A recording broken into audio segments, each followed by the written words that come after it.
Throat റെസ്റ്റാണ് ഡോക്ടർമാർ പറയുന്ന പരിഹാരം, മിണ്ടാതിരിക്കണം. അതുകൊണ്ട് മിണ്ടാതിരിക്കാനാകാത്തതുകൊണ്ട് ശബ്ദം വീണ്ടും വീണ്ടും ഇങ്ങനെ ആ ഒരു കുഴപ്പമുണ്ട്. അത് ക്ഷമിക്കണം എല്ലാവരും. നിങ്ങളെ കാണാൻ വേണ്ടി വിളിച്ചത് രാഹുൽ ഗാന്ധി ഇന്ന് പ്രഖ്യാപിച്ചു കഴിഞ്ഞിരിക്കുന്നു, റായ്ബറേലിയിൽ മത്സരിക്കാൻ പോവുകയാണ്. ഇന്ത്യ സഖ്യത്തിൻ്റെ ഭാഗമായ കമ്മ്യൂണിസ്റ്റ് പാർട്ടി റായ്ബറേലിയിൽ രാഹുൽ ഗാന്ധിയെ പിന്താങ്ങും. കാരണം കമ്മ്യൂണിസ്റ്റ് പാർട്ടിക്ക് രാഷ്ട്രീയമുണ്ട്. അതേസമയം കേരളത്തിൽ കോൺഗ്രസ് പാർട്ടിക്ക് രാഷ്ട്രീയമില്ല. ഞാൻ പറയുന്ന വാചകം തെറ്റിപ്പോവല്ലേ പ്ലീസ്. കേരളത്തിലെ കോൺഗ്രസ് പാർട്ടിക്ക് രാഷ്ട്രീയമില്ല. കേരളത്തിലെ കോൺഗ്രസ് പാർട്ടി അന്ന് ഞങ്ങൾ പറഞ്ഞു, കേരളത്തിലെ കോൺഗ്രസ് പാർട്ടി നയിക്കുന്നവർക്ക് രാഷ്ട്രീയ ദൂരക്കാഴ്ചയില്ല. അവർക്ക് മൂക്കിനപ്പുറം കാണാനാകുന്നില്ല. ഇത് CPI ആദ്യമേ പറഞ്ഞ കാര്യമാണ്. അതുകൊണ്ടാണ് രാഷ്ട്രീയത്തിൻ്റെ ഒരു വെളിച്ചവുമില്ലാത്ത രീതിയിൽ കേരളത്തിലെ കോൺഗ്രസ് രാഹുൽ ഗാന്ധിയെ പോലെ ഒരാളെ നിർബന്ധം ചെലുത്തി വയനാട്ടിലേക്ക് മത്സരിക്കാൻ വേണ്ടി പറഞ്ഞയച്ചത്.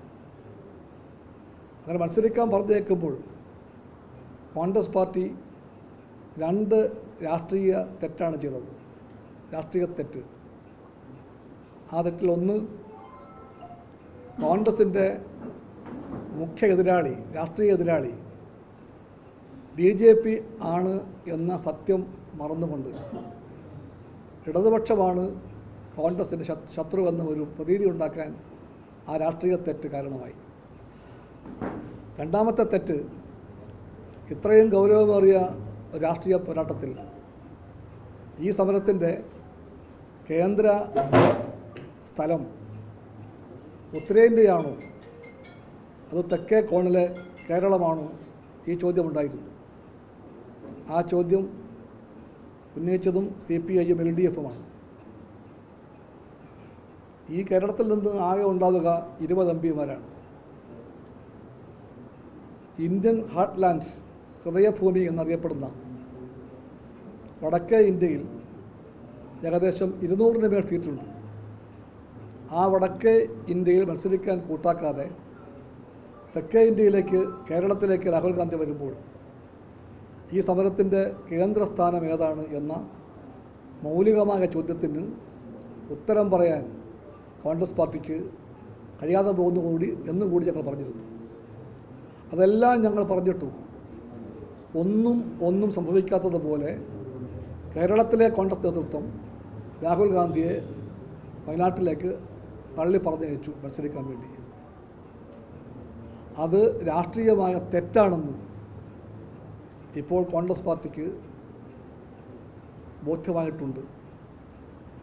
ആ തെറ്റ് കോൺഗ്രസ് പാർട്ടി തിരുത്താൻ തയ്യാറാവുകയാണ്. ആ തിരുത്തലിനെ സ്വാഗതം ചെയ്തുകൊണ്ടാണ് ഞങ്ങൾ പറയുന്നത്, ഞങ്ങൾ റായ്ബറേലിയിൽ കോൺഗ്രസ് സ്ഥാനാർത്ഥിയായ രാഹുൽ ഗാന്ധിയെ BJPക്കെതിരെ പിന്താങ്ങും. ഇതാണ് ഞങ്ങളുടെ രാഷ്ട്രീയം. ശരിക്കും പറഞ്ഞാൽ കോൺഗ്രസിൻ്റെ നേതൃത്വം കേരളത്തിൽ വളരെ ഗൗരവമേറിയ രാഷ്ട്രീയ പിഴവുകൾ ചെയ്തതിൻ്റെ പേരിൽ ഇന്ത്യയിലെമ്പാടുമുള്ള കോൺഗ്രസ് അണികളോട് ഉത്തരം പറയേണ്ടി വരും. രാഹുൽ ഗാന്ധി റായ്ബറേലിയിൽ ജയിച്ചാൽ വയനാട്ടിൽ രാഹുൽ ഗാന്ധി ഒഴിയേണ്ടി വരും. എന്ന് പറഞ്ഞാൽ വയനാട്ടിലെ വോട്ടർമാരെ അറിഞ്ഞുകൊണ്ട് കേരളത്തിലെ കോൺഗ്രസ് നേതൃത്വം വഞ്ചിക്കുകയായിരുന്നു. ആ വഞ്ചനയും പുറത്തു വന്നിരിക്കും. ഞാൻ വീണ്ടും അടിവരയിട്ട് പറഞ്ഞു, കേരളത്തിലെ കോൺഗ്രസ് നേതൃത്വം അവർക്ക് രാഷ്ട്രീയമായിട്ടുള്ള കാഴ്ചപ്പാടിൻ്റെ അഭാവം മൂലം ഇത്തരം പൊളിറ്റിക്കൽ ബ്ലണ്ടേഴ്സ് നിരന്തരം ചെയ്തുകൊണ്ടിരിക്കുകയാണ്. ആ പൊളിറ്റിക്കൽ ബ്ലണ്ടേഴ്സിൻ്റെ മാപ്പസാക്ഷിയായി രാഹുൽ ഗാന്ധിയെ പോലും മാറ്റാൻ മടിക്കാത്ത നേതൃത്വമാണ് കേരളത്തിലെ കോൺഗ്രസിൻ്റേതെന്ന കാര്യവും ഞങ്ങൾ സൂചിപ്പിക്കുകയാണ്. ഒട്ടും കാലവിളംബം കൂടാതെ അത് പറയണം എന്നുള്ളത് കൊണ്ടാണ് നിങ്ങൾക്കും ഞങ്ങൾക്കും സമയക്കുറവുണ്ടെങ്കിലും ഈ 4 മണിക്ക് നിങ്ങളെ കാണാൻ ഞാൻ താല്പര്യം കാണിച്ചത്. ഇതെനിക്ക് പറയാനുള്ളൂ.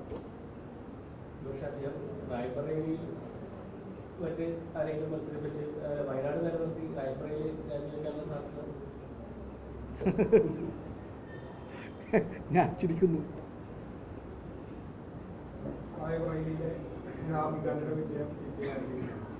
ഞങ്ങൾ റായ്ബറേലിയിൽ BJPക്കെതിരെ കോൺഗ്രസ് സ്ഥാനാർത്ഥിയായിട്ടുള്ള രാഹുൽ ഗാന്ധിയെ പിന്താങ്ങും. പക്ഷേ കേരളത്തിലെ കോൺഗ്രസ് രാഹുൽ ഗാന്ധിയെ കൊണ്ട് ഞങ്ങൾക്കെതിരെ ലെറ്ററിനെതിരെ മത്സരിപ്പിക്കാൻ വേഷം കെട്ടിച്ചു.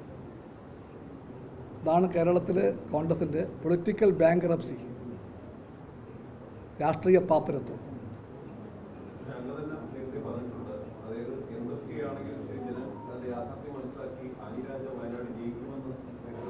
ഞങ്ങളുടെ പ്രതീക്ഷ അതാണ് ഇപ്പോഴും. അല്ല, അതറിയില്ല, എപ്പോഴും പ്രതീക്ഷ അതാണ് ഞങ്ങളുടെ. ബാക്കി നമ്മൾ ഹോട്ടലിലെ പട്ടികത്താണല്ലോ. 4-ാം തീയതി ബാക്കി കാണാം.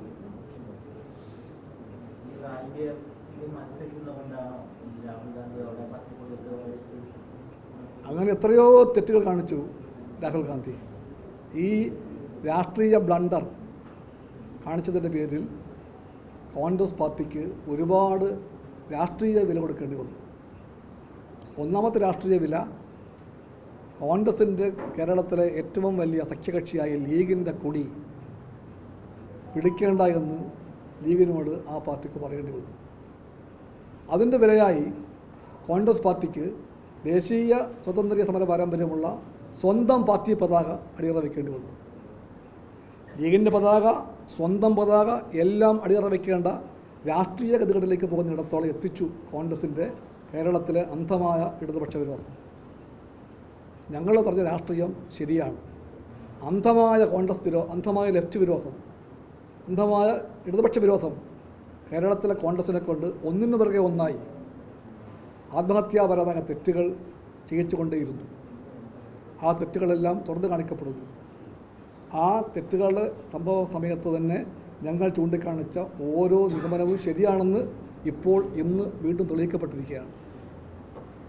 തുടക്കത്തിലൊന്നും റായ്ബറേലിയിൽ സ്ഥാനാർത്ഥിത്വം പ്രഖ്യാപിക്കാതെ പത്രിക കൊടുക്കേണ്ട അവസാന ദിവസമാണെന്നിപ്പോൾ പ്രഖ്യാപിച്ച് പത്രിക കൊടുക്കുന്നു.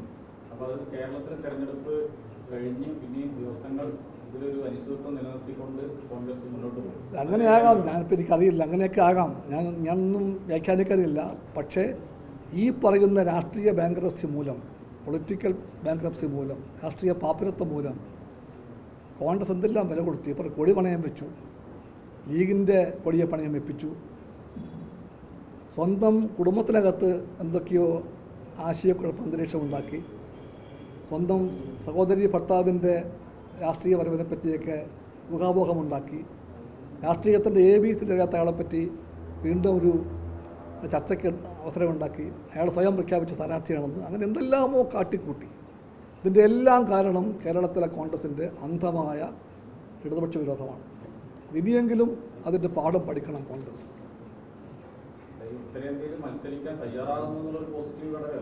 അതല്ലേ പിന്താങ്ങുന്നത്, ഞങ്ങളതല്ലേ പിന്താങ്ങുന്നത്. ഞങ്ങൾ കോൺഗ്രസ് അല്ല, ഞങ്ങൾ ലെഫ്റ്റാണ്, ഞങ്ങൾ കമ്മ്യൂണിസ്റ്റുകാരാണ്, ഞങ്ങൾക്ക് രാഷ്ട്രീയമുണ്ട്, ഞങ്ങളുടെ മുഖ്യ എതിരാളി BJP ആണെന്ന് എപ്പോഴും ഞങ്ങൾക്കറിയാം. ഈ ബോധ്യം ഇല്ലാത്തതാണ് കോൺഗ്രസിൻ്റെ പ്രശ്നം.